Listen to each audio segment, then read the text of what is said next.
Square Ball Podcast. Phil, you spoke to Paraag Marathe and along with the rest of the local journalists around Leeds. And what did you take out of that, what he said? The message seems to have been received relatively well, I would say. Yeah, he's definitely not a panic merchant, Marathe, and I suspect that comes from years and years of being right in the thick of the 49ers in the NFL. And I know there's no relegation over there. I know there's no impact in terms of league status, depending on how your season goes. But you still do come under a lot of pressure when the team underperform or when signings don't work out, when the team's looking poor. So he knows how that feels.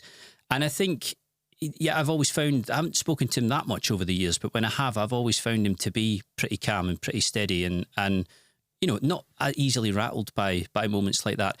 It made sense, I thought, to just nip any discussion about Farke in the bud by saying that he's staying. And I do personally think that's the right decision on the basis of how this season has gone generally. I know some people will disagree, but I think he overall has done a good job. And got them very close. But the table suggests it. 90 points suggests it. I mean, I know it's not been to everyone's taste all the time. People are definitely getting pissed off with this 90 points thing, aren't they? I mean, I'm aware of that. But I think it does stand up. I think it's hard to deny that you're unlucky to fall in a season where Leicester and Ipswich do what they do. If in 10 years' time you find that actually every season's working out like this and the teams coming down in particular are rattling towards 85, 90 points, 100 points, whatever, then fine. You know, that's just the division you're playing in. But I can see next season being very different. And, you know, we wrote in the piece that we did on Sunday that they were intending to stick with Farke. And the reason is that they like the results in the main. They like generally the way Leeds play. They also really like the temperament that Farke has, and he and Marathe seem to get on really well. So it wasn't a surprise that, but it saves any kind of, you know, to and fro in amid a vacuum or a silence of people thinking, is he staying or is he going to leave? Because we did ask Farke after the game. He didn't commit specifically, but he did strongly hint that he expected to carry on. And yeah, I suppose the headline from it, the most interesting thing was that he was asked specifically about Archie Gray, because he didn't pretend that players wouldn't have to be sold. He didn't really get into specifics, but he was asked specifically about Gray because Gray is the asset. You know, I think if you sold everybody tomorrow, he's the player you'd make most money on. He's the player with the potential to go furthest in the game. So most sought after him, and we'd have most clubs after him. And he was pretty honest in saying, look, I don't want to commit on that. I don't want to commit either way. And I think that kind of reflects the fact that he won't be sure at this stage. There are moving parts. He doesn't know what they're going to get offered for Gray, if indeed they get offered anything. What you have to do depends on what else you can do in the market, who you can sell, how much money you have to bring in, because he said for PSR reasons they're going to have to sell, and we all knew that would be the case. So it's a little bit like watch this space with Gray, because I'm not advocating this, but it kind of goes without saying that if you sell him for a very, very big fee, it lets you build a very, very good championship team, but at the same time it loses you probably your best academy product in as long as any of us can remember. From a fan's perspective, it's all fine and well, you know, running your organisation based on data, and we have to factor PSR and maths into this because they're the rules you have to abide by, unless you're, you know, a different team that maybe just recently got promoted, who knows. But the unquantifiable thing is the heart, isn't it? And Archie Gray is very much the heart, the embodiment, the spirit of modern day Leeds United. So they need to be really careful not to horrendously damage goodwill based on that. So do you think that'll be maybe the driver that will push them towards trying to keep Archie Gray at Leeds and maybe get the money from elsewhere? Well, he was asked that, and he did say he was conscious of fan sentiment or public sentiment when it came to making decisions. And I think he realises that there are some calls or some sales that you could agree to that could damage the general atmosphere and the general mood in a way that's really detrimental to the team. At the same time, he speaks a lot about PSR, and it seems blindingly apparent to me that Leeds will make sure that they're compliant or as close as they can possibly go. He did say in the interview that, you know, they will always try to be right on the edge of PSR because that gives you the most value you can possibly have in your squad, and it's kind of as ambitious as you can be. But particularly in year two, you can't really just afford to breach it. I think year one, it was never guaranteed. Once you get into year two, you start to creep towards the end of parachute payments, and PSR starts to bite in a much bigger way because the losses you can afford are smaller. Your flexibility for signing people is tighter, And on that basis, you simply do not want to get 3 or 4 years down the line. And I think with Farke, it'll need to be second time around for him, I feel. It's not really specifically about him and Leeds. I just don't think any coach with a big club in the Championship these days is going to get 3 seasons to get out of the division. I just don't think that's how it is. So obviously for Farke, next season's crucial. I did ask Marathe whether it was critical to get promoted on the basis of the finances, and he gave the answer you kind of expected, which there's, every season is critical. But I think if you do the maths and you're sensible about it and you look at the lie of the land, you realise that having not happened this time, they'll absolutely be dead set on making sure they get it right second time. What did you make of it, Michael? What he said? Do you appreciate what appears to be a certain degree of frankness, honesty? Well, everyone knows the situation with the finances. It's inevitable that people will be sold. I think the thing with Archie Gray is you hope, with the example of Calvin, where we kind of got him to stay for another season, where he was almost persuaded to stay. I think if we could do that, that'd be ideal. And equally, if I think people said Somerville and Nonto were going, I don't think anyone would be in the slightest bit surprised. And maybe they wouldn't care all that much, which is completely stupid, I realise. Because you're taking like a third of our goals out there. Exactly. Somerville's just had the season of his life and been our best player. And all of a sudden, it's weird that people might not be that sad to see him go, but I think maybe his Wembley performance is going to help that. But I guess he's never felt like ours in the way that Archie Gray has. So there are ways that I hope the team can adjust that keeps Archie Gray in it for another season at least. One of the things that interests me with Gray is at what stage he's going to want to move into the centre of midfield, and you would almost feel like this is a prime opportunity to make that switch for him, and also to push forward somebody like Matteo Joseph, who again wasn't on for long on Sunday, but just even in the period where he was, just to my eyes, just looked that little bit harder to track, that little bit harder to manage. He allowed us to start playing balls in behind their defence and to try and turn them. I do think there's someone that should be getting tapped into more regularly there once we get into next season. But Farke does tend to be quite conservative with his midfield. He seems to prefer the sort of Gruev Kamara, Ampadu Kamara axis as opposed to Gray being in there. But of course, if you sign a right back, say Connor Roberts comes back or comes permanently from Burnley, then it gives you the scope to do that. But I do wonder with Gray, what his intentions will be, given that he'll want to play in that position. We spoke about the loanees, obviously, because there's an absolute stack of them coming back, technically. The ones who went out last summer and kind of purposely made sure that they did. Marathe was saying they're not as exposed this time. There aren't as many loan clauses that are live as there were last summer. My understanding is that there are 2. I know that one is Harrison. I'm not certain about the other. There's been some talk about Roca. Yeah. I'm not certain if it is Roca, but I think it probably is. But Harrison definitely. So they're not totally in control of that, but they're also not going to be stiffed in quite the same way. It doesn't change the problem of them having to make profit on these players. And somebody like Aronson, for example, has not had a brilliant season at Union Berlin. So, does he earn them a profit? Does he not? That's going to have to come into the consideration. Do we fold him back in? Is there an argument for that? That will come down to Farke entirely. Everything that's been done on the playing side has been done with Farke's say so. I would imagine in certain circumstances, Harrison, for example, he might be quite open to the idea, although I always got the impression with Harrison once he went to Everton that he was never keen to come back. So we'll see what happens there. And obviously because he has this loan clause, he could move on again. But yeah, it would be Farke's call. So if Farke, for example, wanted Verber, although again, Mönchengladbach seems to be talking about doing him permanently.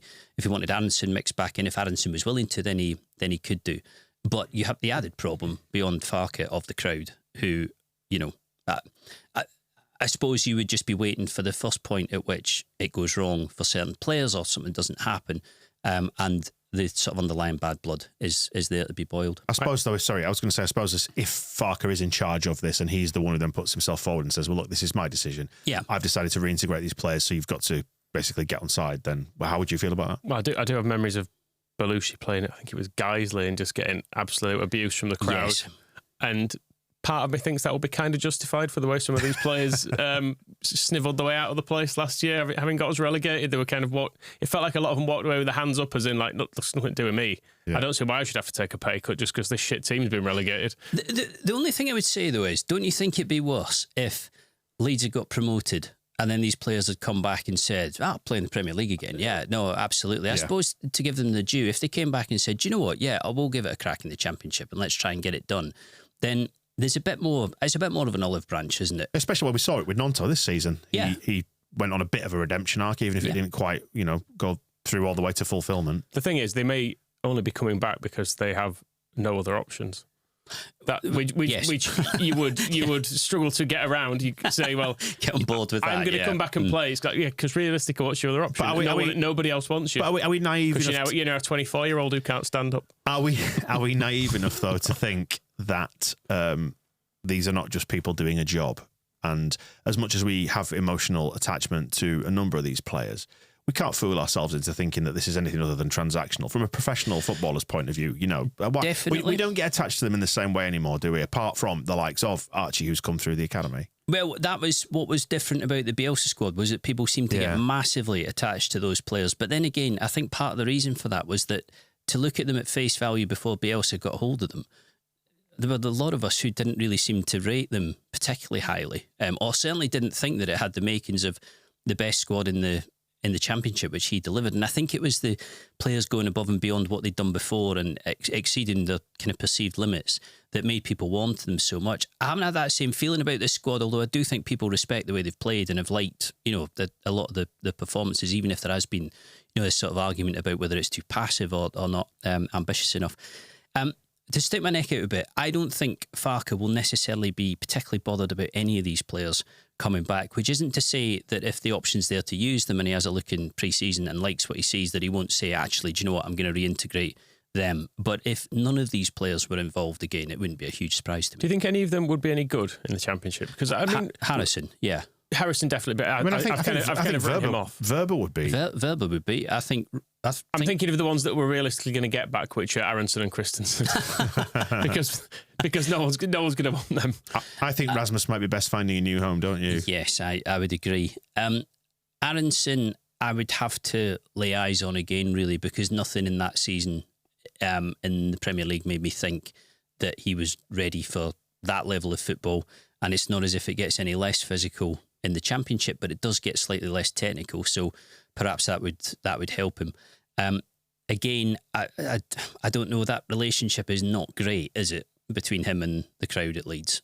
So it's it's a delicate situation to begin with, and something that might potentially flare up through the season.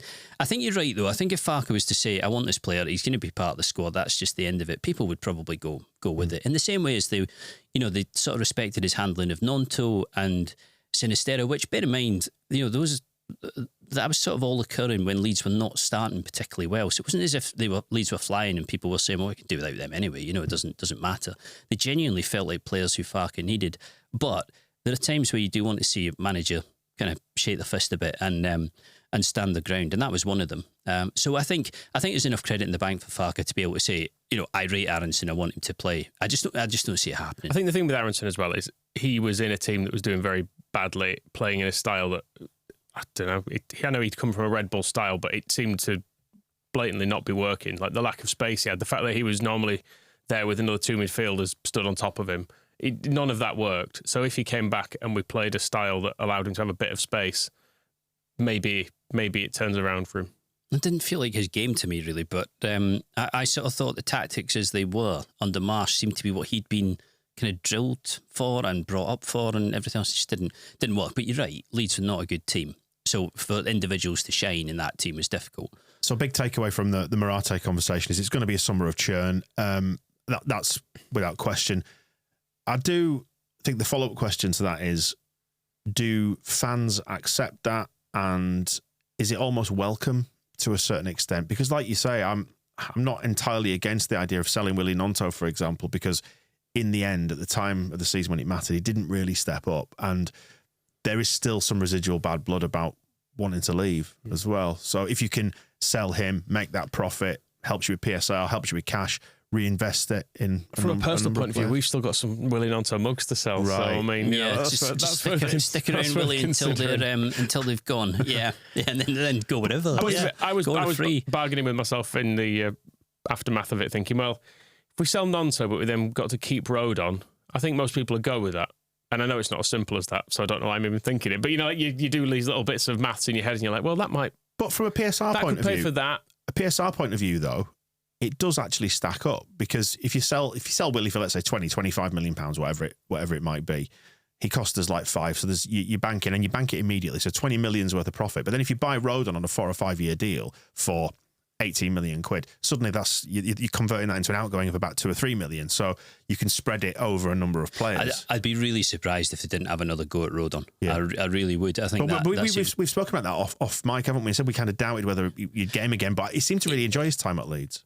Yeah, and I suppose it will come down to what his alternatives are. I mean, if you've looked at him this season and you're a club who's been promoted, for example, or you're bottom end of the Premier League, maybe you'd think that for the money you'd have to pay for him, which by Premier League standards is not massive, he might be worth a punt.